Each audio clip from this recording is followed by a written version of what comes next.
Ok, me toca moderar el panel más desafiante del día porque es el que viene después del almuerzo, ¿no? Así que espero que todos, por favor, hayan tomado su refill de cafeína. Pero si no, estoy seguro que con los entretenidos panelistas que tenemos hoy, seguramente vamos a despertar todos y vamos a llegar pronto al último panel, que además supongo que es otro en el que también muchas personas van a querer tomar nota, ya que van a estar los representantes de las autoridades de defensa de la competencia. Lo cual me lleva a tener que hacer algo que no hacía hace muchos años, que es tener que hacer un pequeño disclaimer, a pesar de que solamente voy a fungir como moderador, pero hasta hace poco más de un mes era un académico mortal y alegre, y lamentablemente para el Perú, hace un mes me nombraron juez del Tribunal de Defensa de la Competencia, así que ahora tengo que tener cuidado con las cosas que digo. Cierto, felizmente el rol es de moderador, así que mi único trabajo aquí va a ser tratar de provocar a nuestros panelistas y yo no asumir ningún riesgo, porque dado que ahora soy parte de una población vulnerable. Voy a empezar presentando a los panelistas y después voy a comentarles un poco de la estructura que hemos pensado en el panel conforme fuimos conversando previamente. ¿Ya?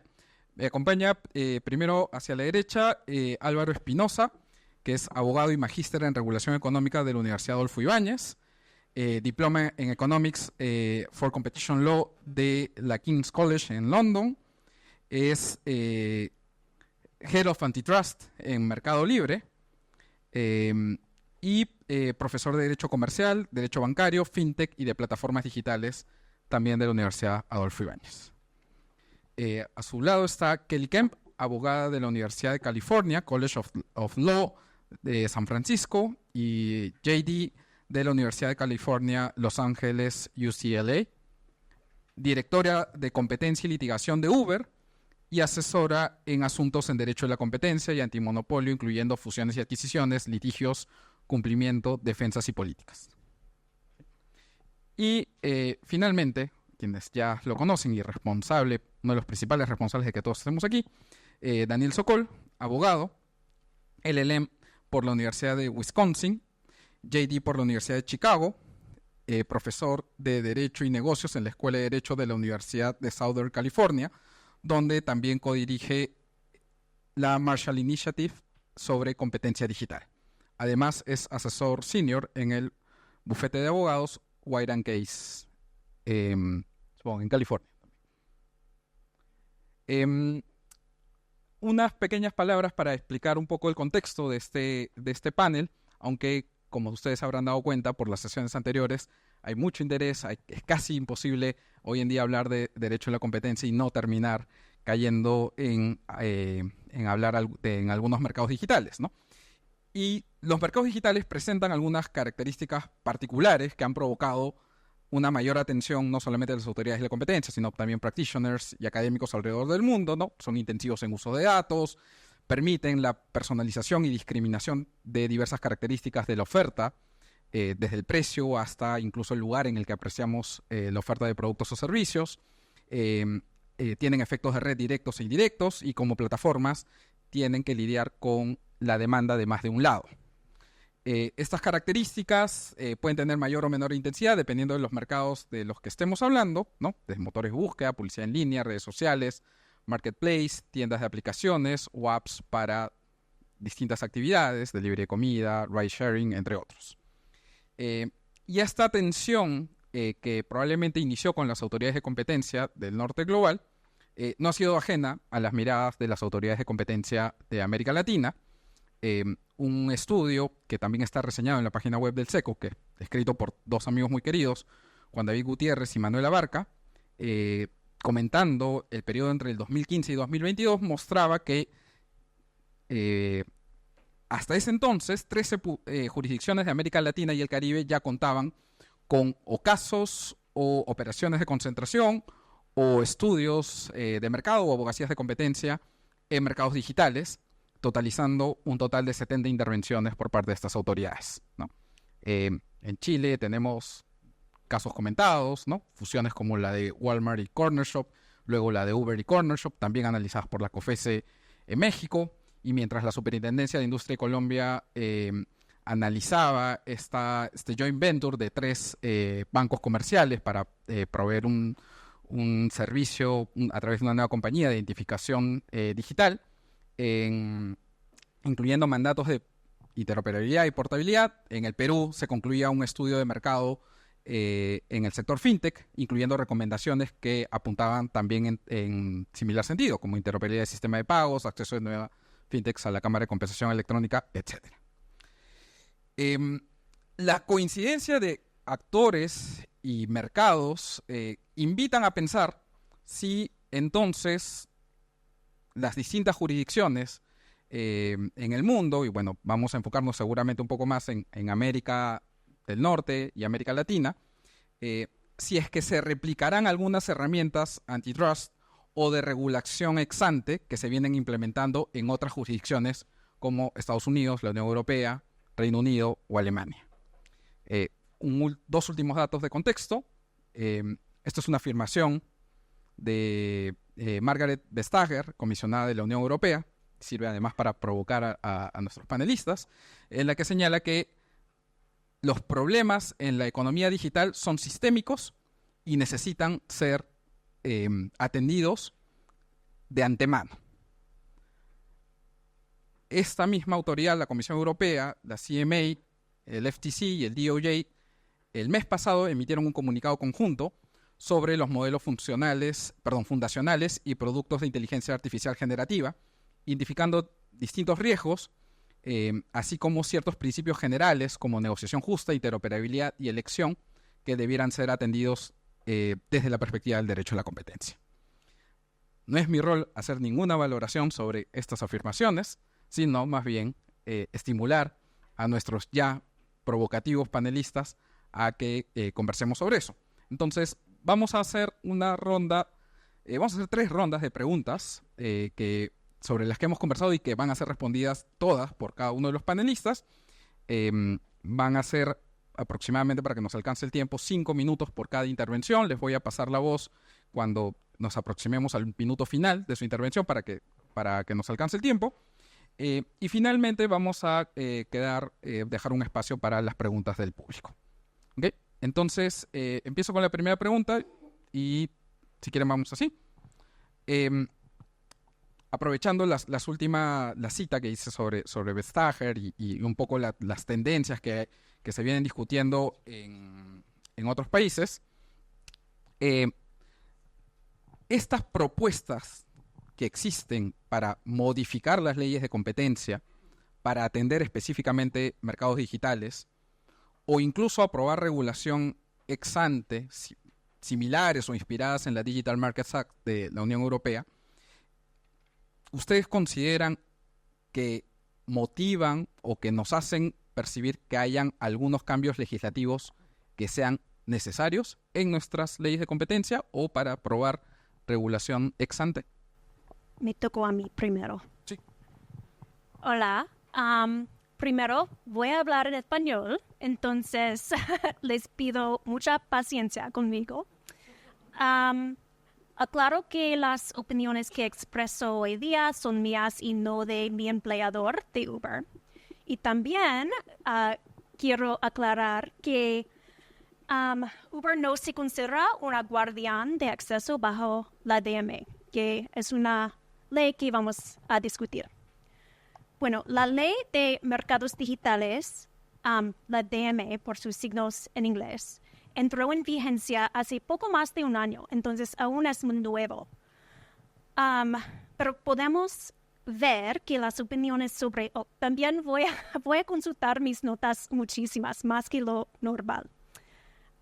Podemos ver que las opiniones sobre el éxito de la ley hasta el momento son variadas. Recordamos primero que el propósito de la DMA es garantizar que los mercados de plataformas digitales sean justos y disponibles. Hay quienes piensan que la ley no va lo suficientemente lejos para proteger la competencia. Por otro lado, hay quienes hay quienes piensan que va demasiado lejos, que ella impide la innovación de las grandes firmas y que es un perjuicio para los consumidores. El desafío permanente que tiene y tendrá la DMA es que prohíbe conductas que, de otro modo, podrían ser legales según las leyes de competencia tradicional. La DMA presume que cierta conducta, cuando la realiza un guardián de acceso, es automáticamente traumática. Wow, that's a tongue twister. Por ejemplo, los guardianes no pueden vincular un servicio de plataforma central al otro, ni combinar datos de usuarios finales entre sus servicios. Los guardianes tienen que cumplir con estas restricciones independientemente de si existe un efectivo anticompetitivo real. Sin embargo, muchas eficiencias de las plataformas digitales pueden derivarse de estos tipos de prácticas comerciales. Por ejemplo, Google combina muchos de sus productos principales a través de Google Search, justo en la encima de la página. Si buscas Isla de Pascua, que aprendí es Rapa Nui este fin de semana, verás los resultados del sitio web, verás las opciones de vuelo, tendrás un enlace a Google Maps, puedes hacer clic en el mapa para ver todos los principales sitios arqueológicos. Pero si es un consumidor en Europa hoy día, no tienes la misma habilidad de acceder a todas estas herramientas en un sitio. Google Maps ya no está vinculado con Google Search. Si deseas acceder al mapa de Isla de Pascua, hay que navegar por separado a Google Maps. Entonces, es solo un ejemplo, pero cabe preguntarse si la DMA, aplicada incluso a conductos de que de otro modo serían pro-competitivas, ha beneficiado y beneficiará a los consumidores europeos. De hecho, en los Estados Unidos hemos visto que los llamados a una regulación ex ante, la DMA para los estudiantes, es una regulación ex ante en que estamos tratando de prevenir conducta anticompetitiva antes de que pase ex ante, en vez de ex post. ¿Dónde estaba? Hemos visto que los llamados a una regulación ex ante han perdido fuerza en los Estados Unidos. Hace unos meses, la senadora demócrata, se llama Amy Klobuchar, volvió a presentar su proyecto de la ley que propone, entre otras cosas, introducir una regulación ex ante semejante a la DMA en los Estados Unidos. Se llama Caldera por sus signos en inglés. No me acuerdo qué significa. Es la tercera vez que se reintroduce ese mismo proyecto de ley y es muy poco probable que avance. Hace unos 3 años había de verdad mucho apoyo bipartidista entre los demócratas y los republicanos para el mismo proyecto de ley, que fue un poco único, porque en los Estados Unidos los republicanos tradicionalmente apoyan una menor intervención en lo que respecta a la regulación empresarial.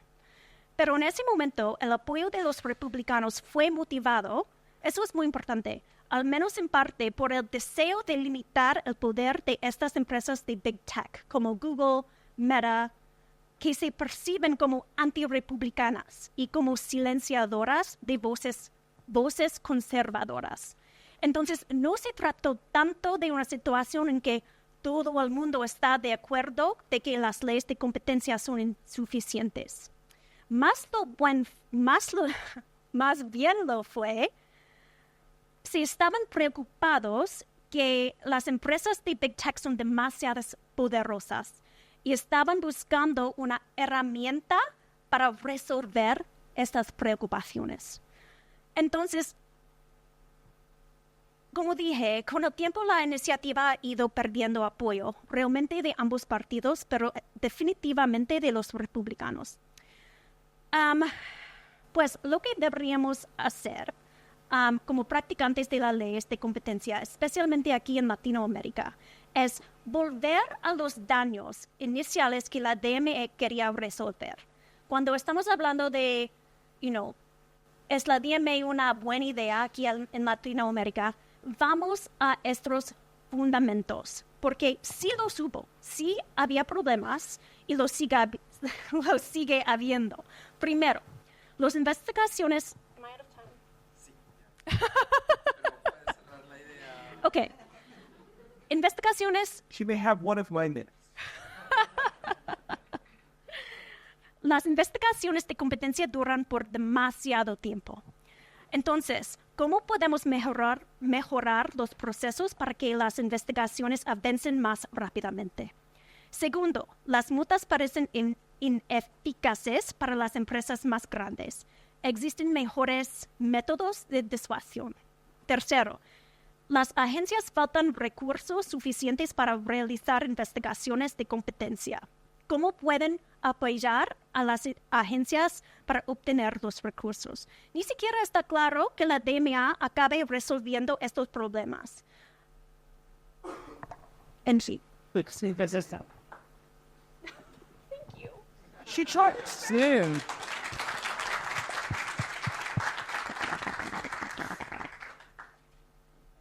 La misma pregunta, y agradecemos especialmente a Kelly por el esfuerzo empático de hablarnos en español, y creo que todo el público va a estar contento si es que en algún momento hablamos Spanglish o inglés o derivación de español. No se preocupen por eso. Dani, ¿tú quieres seguir?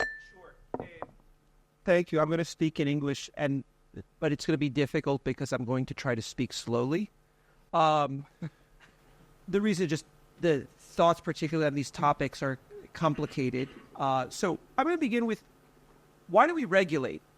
If the fear is we have companies that are entrenched, maybe Commissioner Vestager has actually never been to Europe, because most companies in certain industries have been entrenched for more than 100 years. How's DG Comp doing on that?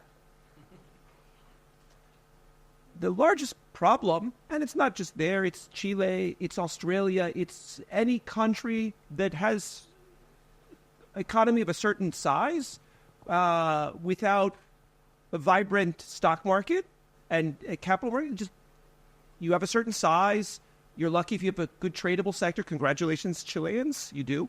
But the non-tradable sector is still hard. So, the question is, what's different about digital markets? So I have a review essay in the Journal of Economics and Management Strategy.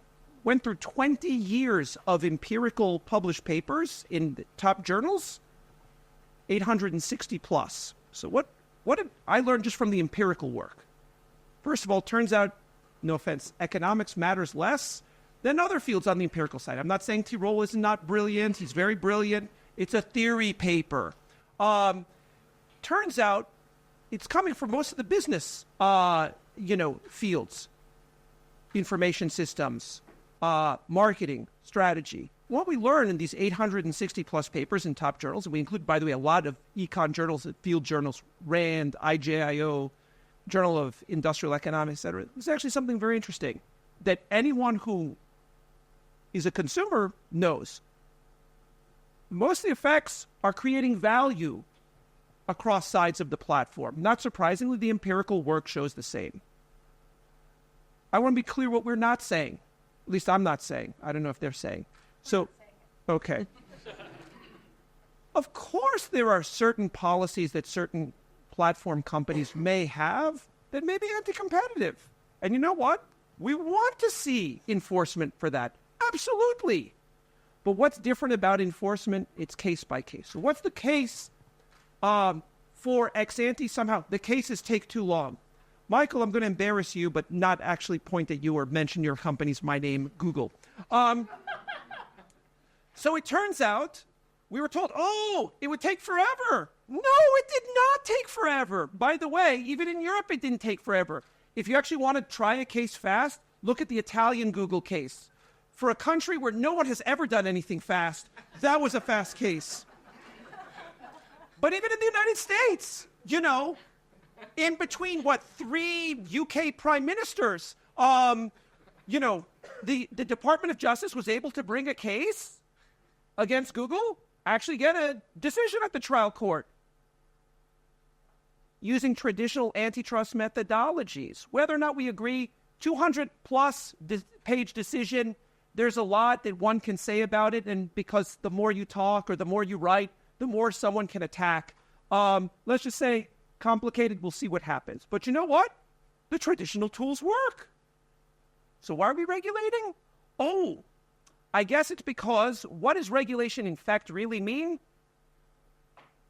We assume the outcome we want, and now we just basically focus on the nature of the remedies that we want. So, how's that working out? So it turns out there's only one paper in the world, by the way, revised and resubmitted Management Science, mine, okay? So I know this very well. We look at China. So it's this natural experiment. So we heard from Alfonso earlier about Chinese investment around the world. Actually, here I want to focus on China in China. So there we have 6 of their version of big tech companies, which they call the tech giants. I would call them tech dragons, but, you know, I would also say other things. But what matters is it does all of the kinds of things that the DMA wants, plus a little bit more. And in fact, in a very Chinese style, one of the parts of the regulation is against disorderly economy. It sounds very Confucian. We don't want disorder. And it turns out, in at least what we measure, firm entry in the 42 different covered markets, and in terms of venture capital investment, it's down in both of them, at least for the first 6 months and 1 year out. So again, short-term effects, but that's called better than what we know about the DMA. And you know what? It's a complete loser. But let's look at what we know about other European regulation. Daniel, the censoring clock ticks 1 minute more. 1 minute more. Let me be very clear. 12 published papers and working papers about GDPR. We're told by some activists, competition and privacy are the same thing. I guess tort and contract are also the same thing. But to the extent that they matter to each other, guess what? It turns out there's not a single paper empirically that shows that GDPR was good for competition. So this is a problem. I think we should have enforcement. I think enforcement is necessary in this space, just like every other space. You do it well, or you chill investment, you chill innovation. There is... Oh, thank you. ¿Se escucha, sí? Yo voy a responder más provocativamente, voy a decir que no, pero con matices, que no es necesaria la regulación, pero con algunos matices. En primer lugar, la razón por la que yo pensaría que no desde una perspectiva de política de competencia, una política pública de competencia, es porque al menos la perspectiva de la DMA, el fairness y contestability. Y fairness yo diría que en Latinoamérica se traduce de una forma que yo no sé si todas las autoridades de libre competencia de la región en verdad quieren meterse ahí, por decirlo en términos bien directos. Fairness es un concepto que, si lo leía en un reporte de la OCDE, que he utilizado alrededor de 137 veces en la DMA. Yo no sé lo que es fairness en términos de cómo traducirlo efectivamente a un caso en concreto. Me parece que, Rodrigo, se aplica esto, tal vez la pregunta de la Section 5, the Unfair Trading Conditions. Entonces, está sonando estos conceptos de lo que es fairness, y fairness no es necesariamente, propiamente como entendemos, antitrust o libre competencia. La contestability de los mercados, eso ya puede estar más cercano a lo que es la rivalidad de los mercados. Pero la fairness no necesariamente. Y me pasa que la regulación ex ante, o sea, pensemos las reglas ex ante que tenemos, y son reglas ex ante que son en casi todos los países de Occidente, digamos, pequeñas. Es una esfera restringida donde ha existido un consenso, yo diría, económico, legal, internacional, que ha atravesado en la prueba de los años en considerar, por ejemplo, que los acuerdos entre competidores para regular precios, etcétera, etcétera, son per se ilícitos, deberían ser per se ilícitos. No tenemos nada de eso respecto a la DMA, excepto un deseo de considerar que hay que reestructurar el mercado. Y aquí hay un punto que me parece extremadamente relevante, que es la DMA no vive en una esfera aislada en sí misma. La DMA es propiamente una respuesta de política industrial europea que se hace cargo también de consideraciones geopolíticas europeas. Eso es una realidad. O sea, tenemos, hace poco, no me acuerdo si fue a principio de año, pero tenemos el reporte de Letta y de Draghi, y Monti que le responde, que están buscando national champions. O sea, ellos están tratando de rediseñar la estructura de sus mercados y no saben cómo hacerlo en los mercados propiamente digitales. Y aquí algo que dicen ustedes, que es, esto es totalmente experimental. No tenemos idea de cómo va a estar funcionando una DMA que introduce ese nivel de regulación ex ante, con reglas que, permítanme defender algunas, déjame ser minoría, que al contrario de lo que pensaba Nico en la mañana, yo creo que el self-preferencing puede ser perfectamente defendible bajo distintas consideraciones. Encuentro que las ventas datadas y los empaquetamientos pueden, bajo ciertas consideraciones, ser pro-competitivos. Por supuesto que pueden haber riesgo a la competencia en ello, pero vamos a introducir una regla per se, el mismo nivel de estándar que tenemos para el acuerdo entre competidores, a propósito de esto. Y vamos a limitarlo a una esfera de grandes compañías que, por ejemplo, pensando en Brasil, en el proyecto 1768 introducido por João Maia, o sea, ese proyecto tiene estándares incluso más bajos que puede generar que se consideren incluidas una gran variedad, tal vez cientos de empresas de Brasil. Entonces, a mí me parece que esto es política industrial, me parece que no es necesario, y déjame decir algo corto sobre lo que puede ser necesario, que es el matiz que quiero introducir. A mí me gusta, puedo tener diferencia, y por supuesto no soy experto en derecho alemán, pero me gusta la sección 19A de la ley alemana. Me gusta la enmienda 10. Si estamos pensando en regulación ex ante, yo veo más una regulación que se hace cargo propiamente de temas antitrust en la ley antitrust acotada y que en primer lugar reconoce la posibilidad de establecer deficiencias objetivas, o sea, defenderse a través de las eficiencias que puedan tener las conductas, cosa que la DMA explícitamente le prohíbe, o sea, no existe la posibilidad de defender las eficiencias de una conducta. Entonces, pensándolo, yo me quedo con esa parte de la sección 19 de la letra A de la ley alemana, que parte con una investigación de mercado.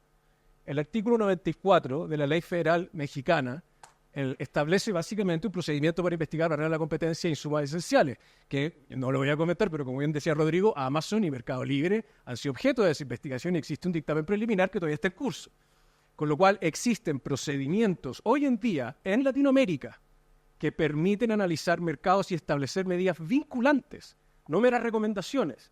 Y para no lo alejemos tanto, en Chile, la instrucción de carácter general número 5, que es eso sin otra cosa que un estudio de mercado profundo que encuentre las fricciones y los problemas de libre competencia y establece una especie de regulación, o derechamente una regulación, podemos discutir la naturaleza jurídica, al efecto. Entonces, y eso se acerca bastante a lo que hace la sección 19A de la ley alemana. De hecho, cuando empiezan todas las discusiones en materia de mercados digitales, la New Competition Tool, antes de que existiera la DMA, la recomienda Richard Wish desde UK hacia Europa, diciendo que es las Market Investigation que ya existían en UK, que esa debía ser la herramienta. Esa herramienta, Market Investigations, algunos de nuestros países las contemplan, México la contempla, Chile tiene algo similar, otros países tienen Market Studies, que son distintos, no son vinculantes. Eso por ahí puede haber algo. Pero yo me quedaría en eso. Perfecto, Álvaro. Aprovecho este último punto que haces para preguntarles nuevamente a los tres integrantes del panel si desde su experiencia o perspectiva en casos de competencia en mercados digitales hay lineamientos claros en alguno de los aspectos que han generado mayor discusión, ¿no? Como por ejemplo el de la definición del mercado relevante en plataformas multilados, ¿no? ¿Creen que hay líneas claras o ese es un espacio donde habría necesidad de ocupar alguno de los instrumentos que se han discutido ya en este evento, ¿no? Desde guías, lineamientos o incluso reformas legislativas? ¿Quién quiere empezar? Sí. Pues los principios fundamentales de definición del mercado son los mismos realmente para mercados tradicionales y mercados digitales. ¿Cuáles son los sustitutos para los usuarios? ¿Hay sustitutos adecuados en el evento de un aumento de precio o bajamiento de innovación? Lo que deberíamos tener en mente con mercados digitales es que las respuestas a estas preguntas pueden ser distintas cuando las comparamos a mercados tradicionales. En muchas situaciones, el producto en cuestión, el producto digital, ha hecho crecer el mercado. Tomemos, por ejemplo, la entrada de Uber Rides, que ofrece a los usuarios una alternativa al mercado tradicional de taxi. La entrada de Uber aumentó las opciones para los usuarios. Uber introdujo y sigue introduciendo innovación, la habilidad de confirmar la identidad del conductor, de ver sus ratings, de pedir diferentes tipos de automóviles, de ver sus viajes pasados, de pagar de forma muy fácil. La competencia de Uber ha impulsado a los taxis a mejorarse. A su vez, los taxistas han introducido servicios mejores para los usuarios. En Chile y en muchos países se han integrado al uso de la app de Uber. Pero, de hecho, en muchos países los taxistas siguen luchando contra la habilidad de Uber para competir en el mercado. Para proteger la innovación en mercados digitales, hay que reconocer esta característica de la aumentación de mercado, que la innovación se mueve rápidamente, que la innovación deriva de muchas fuentes y que las alternativas para consumidores pueden venir de varios lugares. Tomemos un ejemplo de mi experiencia. Hace unos 4 años, Uber adquirió Cornershop, una aplicación para la entrega de comestibles. La adquisición fue revisada por la Fiscalía Nacional Económica, a la cabeza fue Francesca, y aquí en Chile, así como por la COFECE en México. La adquisición fue la primera que cualquiera de los dos reguladores revisó entre aplicaciones digitales multilaterales. Ambos reguladores se basaron en una revisión detallada de los hechos y la economía. ¿Cuáles son las fuentes de presión competitiva? ¿Cuáles son los hábitos de los usuarios y los socios comerciales? Después de revisar la evidencia, la Fiscalía y la COFECE concluyeron que existen otros actores más allá de Uber y Cornershop que ejercen presión competitiva y que tienen incentivos y habilidades suficientes para innovar y generar innovación en el mercado.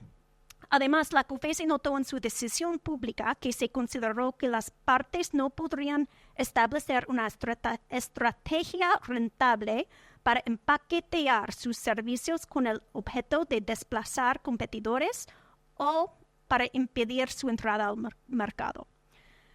Y ya cambió a mi propia voz. Esto no fue reflejado en las decisiones públicas, pero las aplicaciones de entrega tienen niveles muy altos, por ejemplo, de multi-homing y de desintermediación, que limite su habilidad de adquirir ni ejecutar poder de mercado. Los usuarios no se dedican a una sola aplicación. Si quieres una sopa, la puedes pedir de Uber Eats, de Rappi, de Pedidos Ya, sin mencionar que podías hacerlo en casa o conseguirla en la tienda en tu barrio.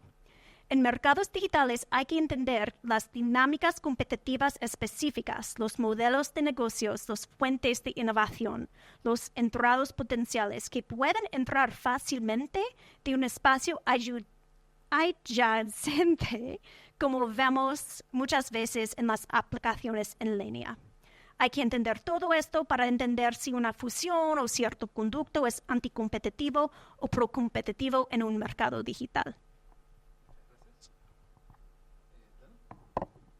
So this is like so many of the questions, this is a hard one. So we don't have consistency. Sometimes we look at each side of the market separately. Sometimes we look at the combination. And this inconsistency creates all kinds of problems. There are pluses and minuses to either. I don't want to get into it other than say sometimes it's the inconsistency that's the problem. And why? It's because sometimes the authorities want a certain outcome. So do interested third parties. And so I'll put it to you slightly differently. If one were to come, and I invite you all to come to California, including your co-founders who both did their MBA in a different university, so we don't mention it by name. No preferencing because it's not self-preferencing. And if you come to Starbucks in California, you get a warning sign. In fact, at every place that serves coffee that says, we haven't proved it yet, but coffee, the roasting process may lead to cancer. You know, if it created cancer, they'd take it off the market. But you know what it doesn't say? For which we do have medical studies. Coffee helps against Parkinson's. Coffee helps against dementia. Coffee, because of the antioxidants, helps for heart issues. If we were to put this in the digital market context, we'd say, oh, wait, we look at the pro-competitive benefits and we weigh it against the anti-competitive benefits across all sides of the market. We fail in California to do that for Starbucks. Why? I don't know. In the United States, our problem is that we have a stupid Supreme Court ruling. Sometimes we have stupid rulings. I don't think anyone likes this ruling. Pro-tech, anti-tech, everyone in between. American Express, technically not tech. It's credit cards. But it ignores most of the platform literature. And, we get these false, different subtype of platform markets. And then we get cases then on the merger side that follow it. And then we get it in sort of other areas that follow. And it doesn't quite work from a business perspective. Now, let's get to what's interesting. How do we measure? What should be the proper measurement? So Kelly already raised some of these points. I'm going to go very, very quickly because I know I'm running out of time. Number one, multi-homing. It matters, but on which side, right? Sometimes we have multi-homing on one side. Sometimes we have multi-homing on more than one side, two sides, let's say. How do we think about that? How easy is entry? How about you don't even need entry? Sometimes you need the threat of entry. Sometimes we're told these markets tip. We have many examples where the markets, in fact, don't tip. I want to talk about a different e-commerce company because I don't want to talk about one that's under investigation in Mexico. I want to talk about Alibaba. Remember when we were told that Alibaba was the most important e-commerce company in the world? By the way, 7 distinct, at minimum, major areas, whether it's reinsurance or helping PMS or, logistics, etc. Guess what? It's not dominant anymore. Oh, wait, I thought that these digital markets are entrenched. But hold on. This is not the only one. If in fact it was so easy, Mercado Libre couldn't have got started because apparently everything is Amazon. Oh, but before it was Amazon, remember 15 years ago, everything was Walmart? Back then we had CDs. Yeah, remember those days? By the way, maybe Taylor Swift never came to Chile, but you know who did? Soda Stereo. Remember they played in Viña? Okay. My point is, sometimes we have, markets that are robust. Sometimes we don't. Sometimes differentiation is how you compete. So it turns out, in many countries, though not all of them, why? Because we don't have empirical work, so we don't know. Consumers use both larger platforms and the differentiated smaller platforms at the same time. Why? Because it turns out that they have different needs that get served. The same way that in a portfolio of different beers, you don't just have one beer called Bud, and God forbid it was called Bud Light. Oh, wait, if the markets never tip because if there's entrenchment, how is it that Bud Light is I don't mean to be negative. I'm just saying, in traditional markets also are not necessarily stable. Sometimes they have to do with competition. Sometimes they have nothing to do with competition. My larger point is simply, these are complex issues, and the people who don't want to make it complex are the same people who think that they understand fairness. I understand fairness from my 3 children, and it's very simple. Fair is what's good for that child to the detriment of her sisters. We can't have policy like this. Sí, a ver, yo creo que comparto lo que señalaron tal vez. Diría un poco, de nuevo, para tratar de ser provocativo, tengo la impresión de que las autoridades latinoamericanas lo que están preocupadas por esto, o sea, han habido muchas iniciativas que los están llevando a eso. Efectivamente existen casos donde uno podría encontrar contradicciones, ya sea incluso dentro de una misma autoridad o entre autoridades, pero estos mercados son complejos. y entenderlos en sí mismo ya es complejo, y después entender cómo aplicar las mecánicas y los conceptos, la institucionalidad de libre competencia, ello es todavía una epopeya, digamos. Con lo cual, no, a mí no me preocupa, por cierto que un poco, no sé si está Paula por acá, pero recordando lo que decía Paula a propósito de la necesidad de certeza y la necesidad de certidumbre. Por supuesto que es importante para todo el mundo privado que uno pueda extraer certidumbre por parte de las autoridades de competencia y la aplicación del derecho. Pero tal vez me permito tomar las palabras o la enseñanza de don Jorge Streeter, o sea, lo jurídico está en el juicio. ¿Ah? La ley es lo político, el juicio. Con lo cual hay muchos de los hechos que hay que tomar, y estos son hechos terriblemente complejos, tecnológicos y económicos. Estamos todavía en ese bagaje. A mí me parece que la herramienta principal que hay que estar considerando es efectivamente el multi-homing y los costos de cambio. Como algunos de ustedes pueden ser, esto es público, Mercado Libre tiene actualmente, ha denunciado a Apple en México y en Brasil por prácticas que atentan a la libre competencia en las reglas de la App Store. Y ahí lo que nosotros estamos diciendo precisamente como una de las definiciones del mercado relevante, la importancia que tiene a propósito del mercado relevante, es si existe o no existe multi-homing, si existe o no existe, qué nivel de costos de cambios hay, como para permitir revisar cuál es el mercado relevante que hay que atender. Pero al mismo tiempo hay algo que es importantísimo en todo lo que son plataformas digitales, no mercados digitales, que es un poquito muy amplio para mi gusto, pero plataformas digitales, y el hecho, y probablemente ustedes lo han visto y lo han leído, que ecosistemas digitales, ¿de acuerdo? Pero, o sea, competencia schumpeteriana, digamos, o sea, innovación disruptiva, con lo cual hay mucho, como decía Daniel, hay mucho que va a venir. Muchas de las tecnologías que hoy existen son aquellas que derrotaron por su mejor calidad, por su capacidad de innovación a las que estaban antes. Y la inteligencia artificial, y lo vamos a discutir, va a ser una de las tecnologías que probablemente va a superar a muchas de las que existen actualmente. Con lo cual, de alguna forma yo diría, no ha habido tal vez tanta consistencia. No sé si es esperable que exista ese nivel de consistencia con este nivel de complejidad, y por lo mismo creo que prudencia en la aplicación, en la hermenéutica del derecho es lo que habría que llevar, digamos. Hola. ¿Sí? Vamos bien. Si Álvaro fuera futbolista, tendría la 10, porque como que me deja el centro y la pelota picando para yo lanzar la siguiente pregunta. Ya que mencionó la inteligencia artificial, o armador, ¿no? Para coger el básquet, el vóley y varios deportes, ya que estamos en modo olímpico.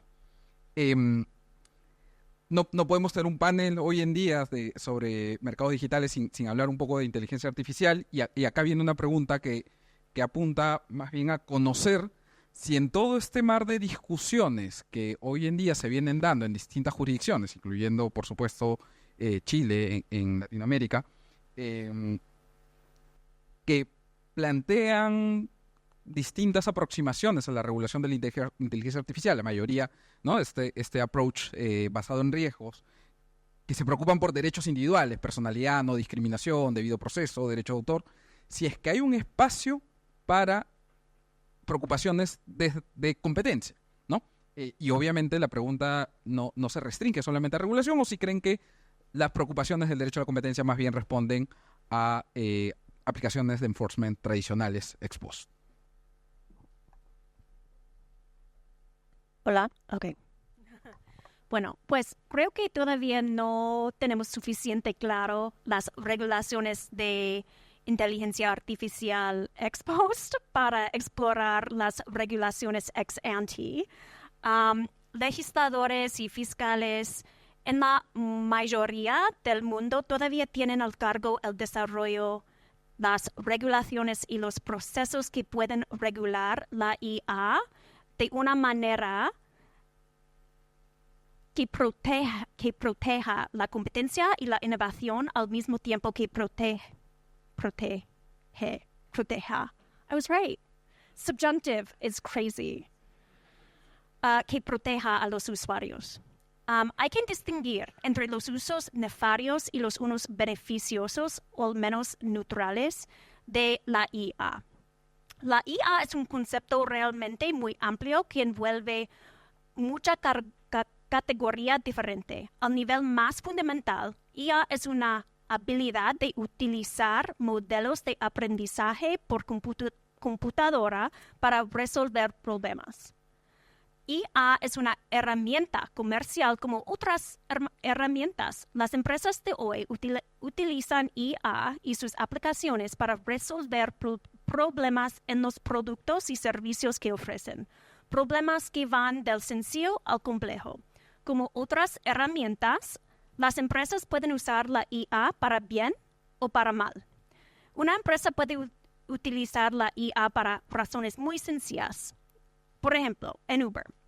Primero, usamos la IA para el procesamiento del lenguaje natural. Por ejemplo, predecir la ubicación prevista de un usuario a medida que la escribe. 2. Usamos la IA para mejorar la experiencia del viaje. Por ejemplo, determinar cómo hacer coincidir mejor a los pasajeros y los conductores en tiempo real de la manera más eficiente. Y tercero, usamos la IA para el modelado probabilístico.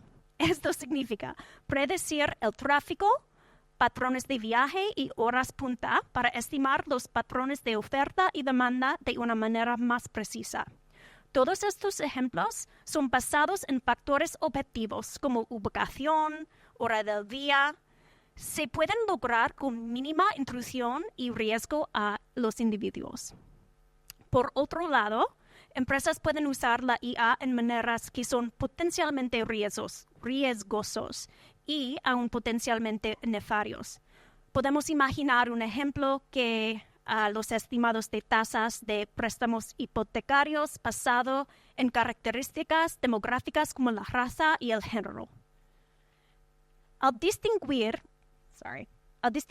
entre los usos beneficios y los usos nefarios, las regulaciones podrían promover el uso seguro y transparente de la IA, mientras que proteja la innovación y los datos sensibles y competitivas de las empresas. Deloitte did a study in February across 69 different jurisdictions. They found 16,000 different AI policy initiatives by governments. That doesn't count, for example, the Catholic Church, where the Pope has not one but two. Turns out getting the poofy jacket as the deepfake that's not cool. And so when we think about AI policy, I think Kelly already worked through many of the important things, which is AI creates good in many ways in the world. Sometimes it creates bad. This is true both. So some deepfakes I love. So I'm going to go with the Taylor Swift singing with Johnny Cash. For those of you who haven't heard it, it's great. I always wanted to imagine what happens if, but so now I don't have to imagine anymore, But deepfakes could also be bad. But by the way, this is not new. We had deepfakes 100 years ago with just photography. Right? Many of these problems, as Kelly was talking about, these are problems that are pre-existing problems. So how do we think about competition issues? So the idea of we might see somewhere in the AI stack anti-competitive problems of I think we've called these vertical restraints, right? Okay, we have some AI systems that are open source entirely. So I think for the first time ever, there's not a single, programmer, bro, who doesn't love Meta. Google has some open, some closed. People still like Google. We have, another one that's pretty closed. We call that Microsoft. And as you've seen, at least in front of the CMA, a number of other companies are very concerned about potential restraints based on contractual restrictions. We also have contractual restrictions, at the chip level, oh my God, NVIDIA. I'm really upset I didn't buy NVIDIA stock 3 years ago. Okay. It doesn't matter. I'm still up from 3 years ago. Okay. But if this is the worst mistake in my life. So let me then say, so again, how do we think about it? Many of these technologies move fast. So here's what we don't talk about enough on the competition side. I don't want to talk about personalization and pricing, because again, much of it is a good thing. Some of it might be a bad thing. It's how do you distinguish the good from the bad? That sounds like traditional competition enforcement. How do we distinguish good from the bad? But I'm going to make it harder in the AI space. As of this year, we have run out of data. In the entire history of the world, we have run out of data. And as of this year, we're using synthetic data to train our AI models. I don't think we've actually had an OECD meeting about that. In fact, what troubles me is a lot of times, here's the way how you prove AI expertise. If before 2023 someone actually had AI in the title of anything, then they may be an expert. How about that for a rule? We have bright line rules sometimes, per se, right? How about that? If you actually had AI in anything before 2023, you might know something. Otherwise, it's like everybody who's just like, I'm an AI expert because everyone's an AI expert. We're all platform experts. We're all experts in, whatever. So these issues are complex. And I have the same message I had before of, you intervene, but you want to have some sense of what's going on here. And a lot of times, these interventions make sense when we see traditional types of concerns. So we see this all the time. We don't seem to have a problem. We see movies, the same kind of themes of movies. They fall in love, they fall out of love, they get back together. We kind of know how that works. I think we know the same way in competition cases, right? Oh, we have exclusionary behavior. People are worse off. I think we know what to do. We intervene. When we have all these kinds of regulatory rules, you know what it is? It's an insult to our authorities, because what it says is you don't know how to do your job. We don't trust you enough to do your job. They're really good. For all of the problems that we have for individual cases, largely because we were involved in them, in fact, these are probably the most respected agencies across any regulatory body in the world. We don't give enough credit to the good work that these agencies do, and the mistake that we made collectively in Latin America and the rest of the world is very simple. We didn't praise enough. We complained too much. And as a result, we didn't sell the message very effectively to the overall population that these agencies are very credible and they do good work. And if we would have done that, maybe we wouldn't have thought that competition law is the solution to every problem, for which we now have apparently very strict regulation as the solution to everything. O sea, tiendo a estar bastante de acuerdo. Yo un poco se me mezcla esto con la regulación de la DMA. Lo que yo diría es que aquí hay un apetito voraz por regular, digamos. O sea, estábamos hace algunos años atrás, un par de años atrás y todavía, discutiendo si regulamos ex ante o no los mercados digitales, y ahora ya vamos a regular ahora también inteligencia artificial. O sea, la carreta antes de los bueyes a veces parece un poco. También me pasa un poco de esto de trasplantar, digamos, lo mencionabas en la columna, digamos, el Mercurio, estamos tratando de importar regulación que no sabemos ni por qué se creó ni bajo qué contexto. La inteligencia artificial en este minuto, y yo vengo de una generación donde para mí inteligencia artificial es Terminator, Matrix y Dark City, una película de culto que se las recomiendo a todos, digamos. Entonces, para mí las preocupaciones de la inteligencia artificial en la etapa en la que estamos van por otro lado. Cuando cruzamos el río hacia antitrust o competencia económica propiamente tal, yo ya me tengo que poner a pensar, me pongo el sombrero de dónde está mi falla de mercado, digamos, si quiero entrar a regularla por esto, digamos, por materias de antitrust propiamente tal.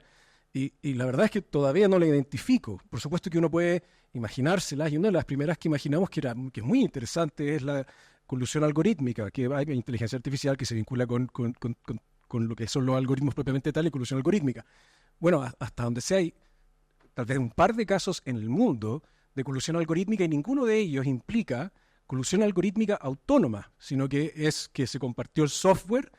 Entonces el software era como un hub and spoke, donde el software compartido era el que generaba la coordinación, o era precisamente el mecanismo para una colusión que había sido acordada en forma explícita por personas naturales, pero no donde dos sistemas inteligentes se pusieron de acuerdo tácitamente en un efecto.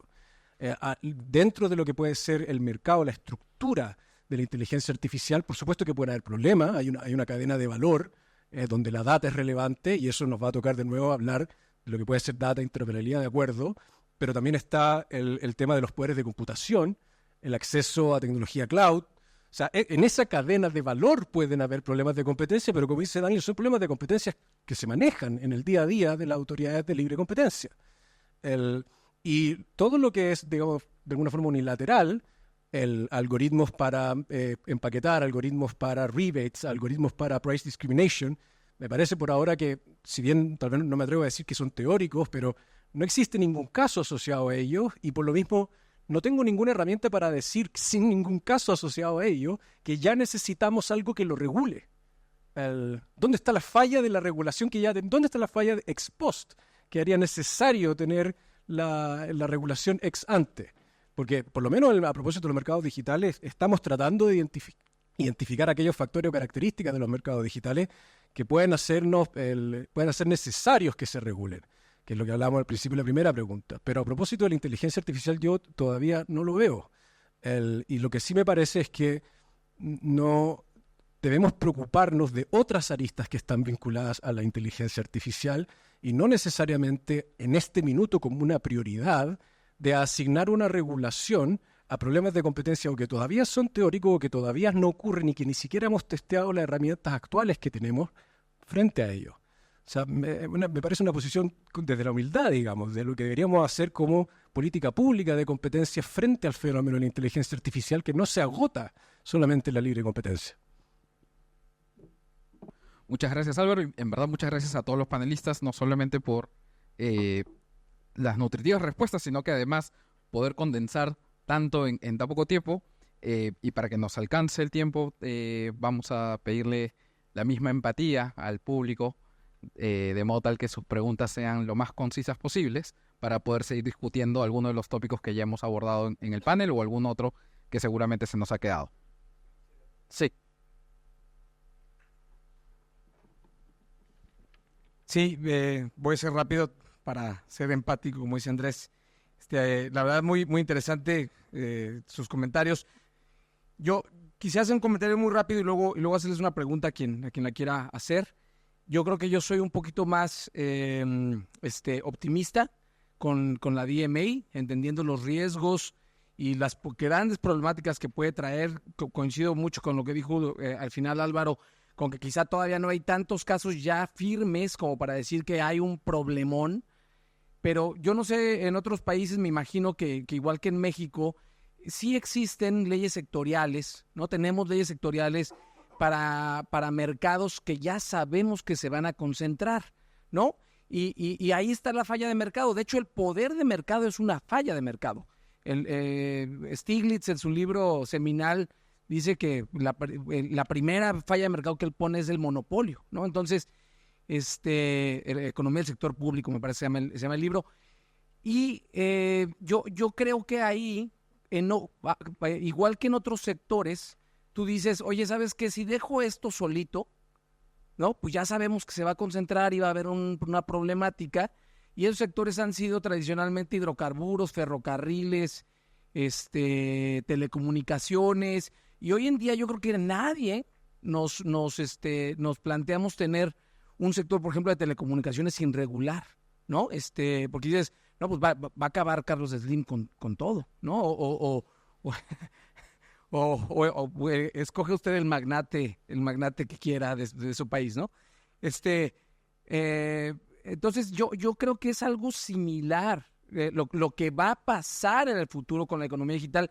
Y en una de esas dices, ya pon una ley porque ya sabemos que las características, las economías de escala, los efectos de red, de estos sectores van a tender a que se concentren. Entonces, no queremos esperarnos a que surjan los problemas cada vez, sino que mejor pones una ley como la ley de puertos, la de aeropuertos, la de hidrocarburos, la de telecomunicaciones, etcétera. Entonces, yo sí siento que hay características en la economía digital que permitirían pensar en un futuro, en una ley sectorial. No sé si como la DMA, quizá la DMA se está pasando, es demasiado estricta, pero yo no la veo, digamos así, en principio, teóricamente, completamente alejada del problema. Y, perdón, hasta ahí era el comentario.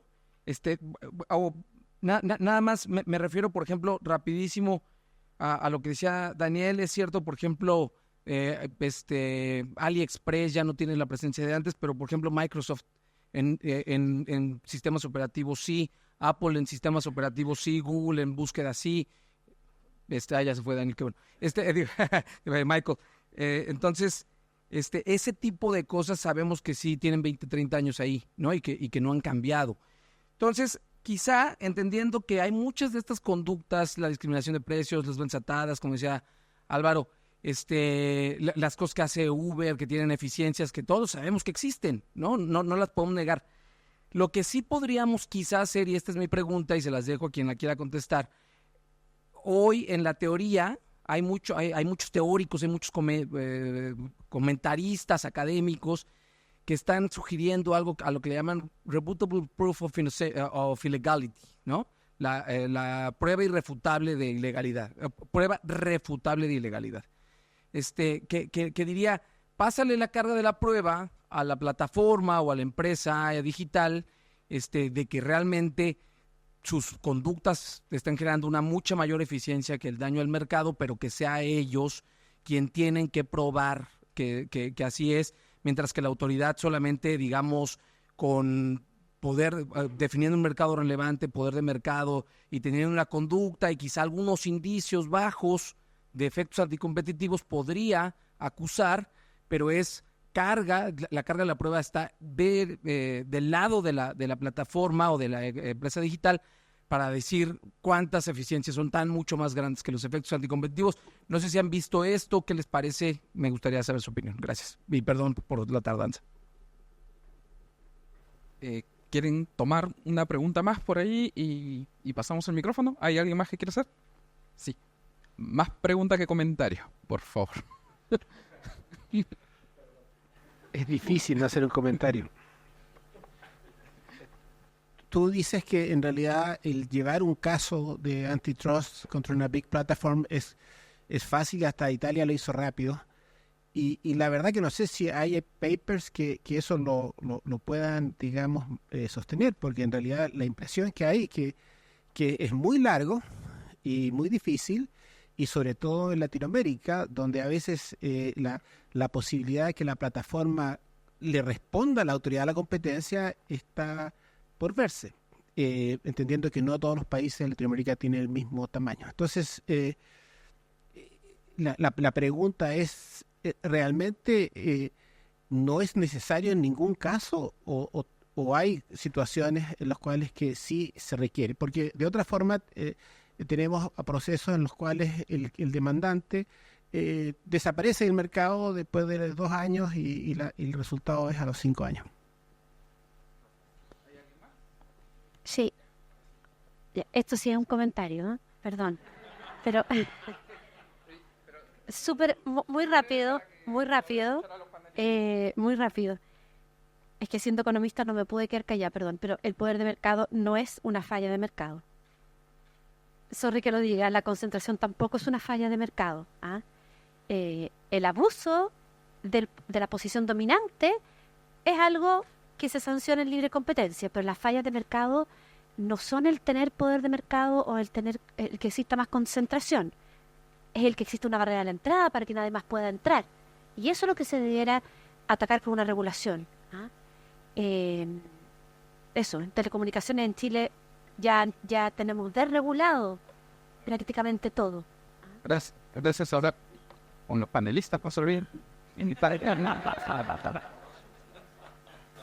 Están haciendo quedar mal con mis amigos. Si tienen algún comentario sobre la Big Tech y las operaciones de concentración que se hicieron en todos estos años, mirando hacia atrás, digamos, si uno podría haber pensado que la autoridad debiese haber tenido un approach más hands-on, digamos, en esas materias, ¿no?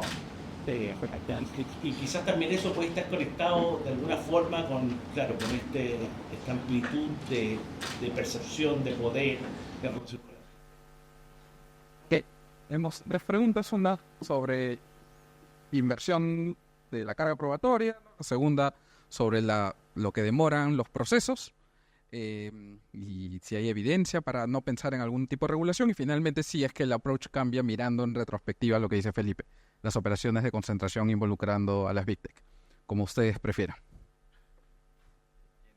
Why don't they go first only because they're limited in what they can say? I have no boss because I have tenure. Okay. So a few quick points. So I think procedural fairness is very real. And this is part of the trade-off, right? We want fast cases. A lot of times in collusion, it's very fast. Why? They did it. That was the leniency program, right? Even here in Chile, before you had a leniency program, you had a leniency application, right? You're real innovators. Now, tech cases involve very complicated technologies. They involve figuring out which sides of the market. Economic analysis is hard at every single level. By definition, these cases are going to take longer. And there are real procedural concerns that we should have in any area of law. So how do we weigh this? It's complicated. So sometimes the cases take long. And by the way, in Europe, why did it take so long? Because, in at least the Google search case early on, in Europe, DG Comp didn't want a commitment. They refused. So, this is like when you have two political parties trying to create a new legislative constitution. Sometimes it goes fast and sometimes... Oh, wait, that's... No. But we can also imagine the following setting, right? So you talk about what about the companies that disappear? How about the alternative? Intel had a discount policy. The European Commission purposely withheld exculpatory evidence. And then eventually, more than 12 years later, longer than any jail term for collusion around the world, we find out what Intel did was fine. Well, Intel's in bad shape right now. Do we go back and say, Intel, oops, can we give you some more market share somehow? We don't. Authorities make mistakes. Companies make mistakes.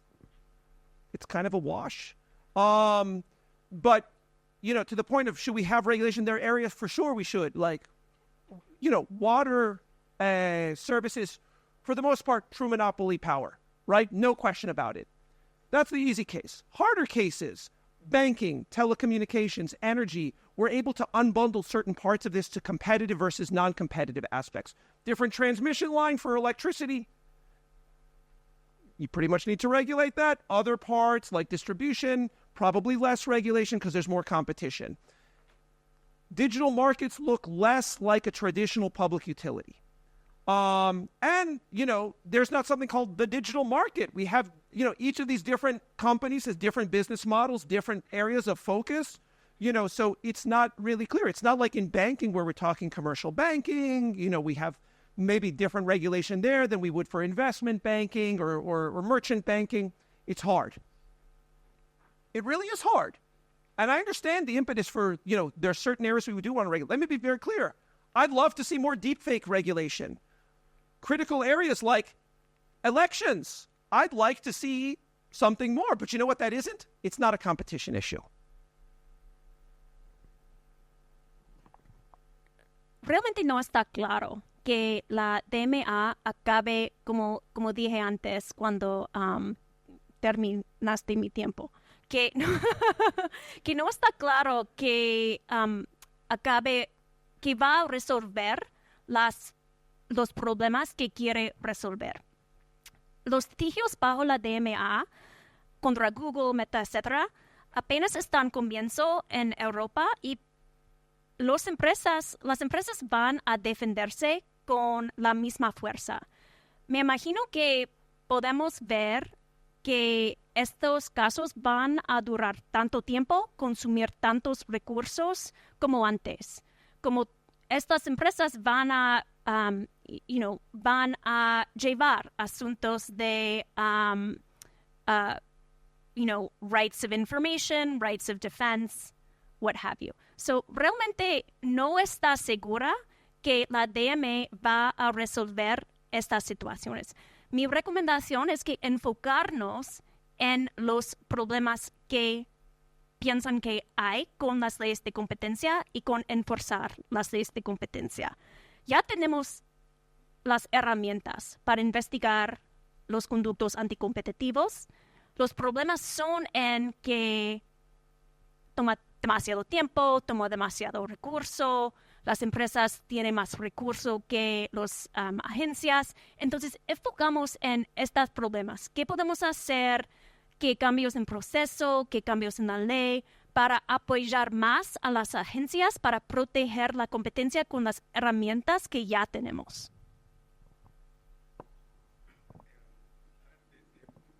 Perdón.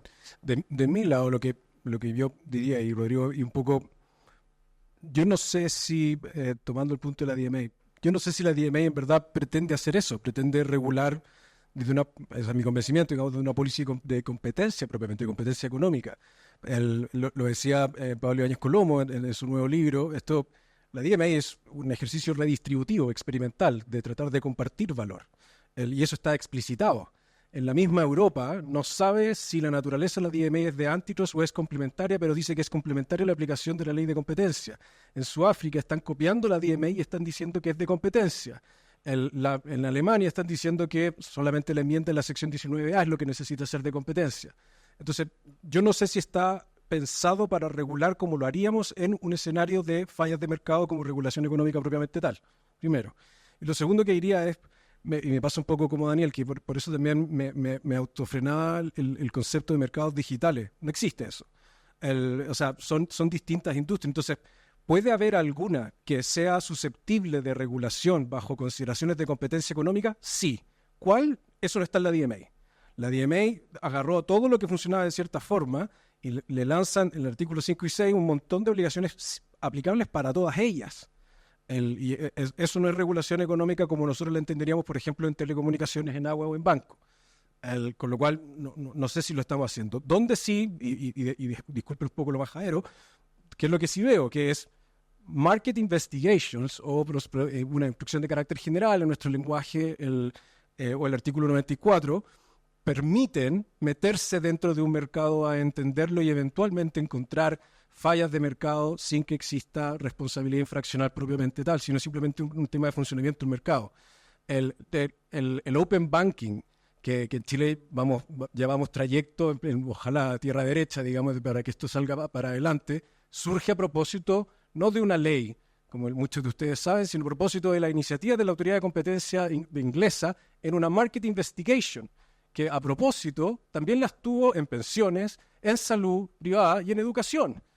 Con lo cual se pareciera ser una herramienta de política pública de competencia altamente capaz de hacerse cargo de mercados que no entendemos completamente. Entonces, eso por el otro lado. Yo, a propósito de la pregunta, Andrés, perdón, creo que sobre lo que mencionabas tú, me da la impresión de que, de nuevo, yo no sé si una nueva ley, o sea, es aquello que va a solucionar un problema de eficiencia o de eficacia de los procedimientos administrativos o judiciales en materia de libre competencia.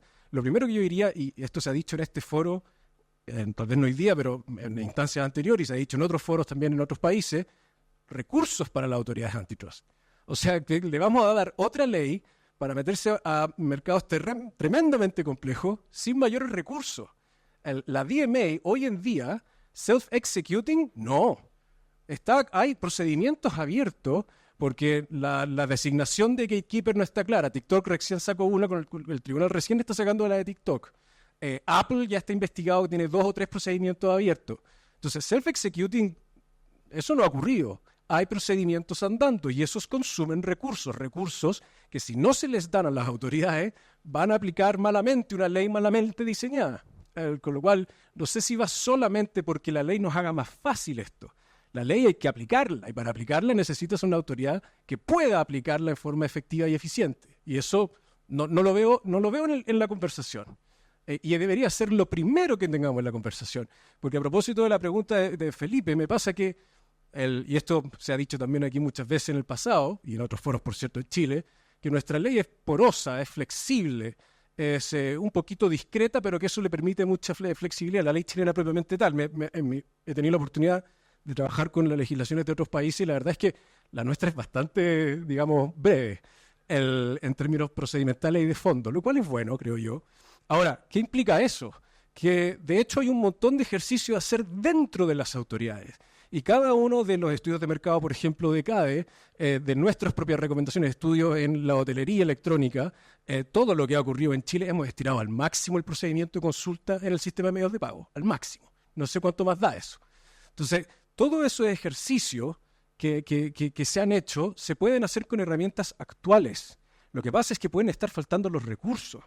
Lo mencionaba Nicole en la mañana, en Walmart, DIS, digamos, ya se había tomado en consideración la posibilidad de que la fusión de data, fuera un ejercicio explotativo o exclusorio. O sea, ya existía eso. También existe un caso que el tribunal, si mal no recuerdo, lo absolvió a propósito de la Cámara de Comercio de Santiago y el Boletín Electrónico de Comercio, que era de data. Esto es del 2012, si mal no recuerdo. Y donde se analiza esa teoría de daño. O sea, estaba ahí en la conciencia de las herramientas antitrust normales estándar, el lenguaje para poder hacerse cargo de ellas. Ahora, por cierto, que lo tenemos mucho más presente, pero no necesitamos cambiar la ley para que las operaciones de concentración revisen data. En un principio queda muy bien que lo tengamos en la guía, porque es una guía para los privados también, así como puede serlo para las autoridades. Pero sabemos que no se necesita que esté en la guía para asumir que la autoridad pueda revisarlo. Pueden haber, tal vez aquí estoy de acuerdo con él, pueden haber ejercidos pasos en falso en algunas de las operaciones de concentración, no sé si en Chile, pero seguramente a nivel mundial, pero no creo que sea por falta de una aptitud de las leyes. Creo que puede ser por falta de, se están aprendiendo a conocer esos mercados, y tal vez no se conocía suficiente sobre esos mercados, pero conociendo, empezando a interiorizar esos conceptos, las herramientas las tenemos. Esa es mi opinión, al menos. Hola.